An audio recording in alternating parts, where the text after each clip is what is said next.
Of the 713,000 that have claimed sickness benefits since COVID in that increase, most of them are between the ages of 16 and 35. Most of them are not in any long-term education or looking for work.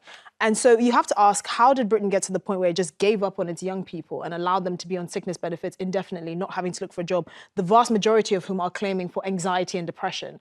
And I've spoken Do you know that to be the case? That is the truth. Many of them are claiming for anxiety and depression. It's not for physical permanent disabilities. Well, you said most of them. Is that right? Most of them. Most of that 713,000 are under the age of 35, and most of that group, the 16 to 35, are claiming for things like anxiety and depression.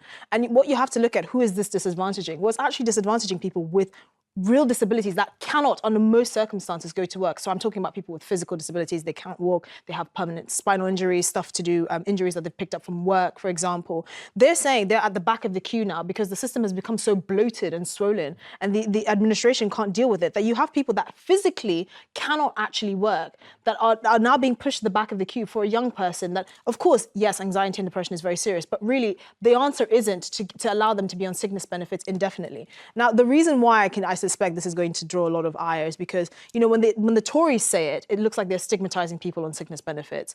But now that Labour is saying it, it's just like, you know, they've just betrayed the rest of the country. But you want benefits to go to the people that need it the most.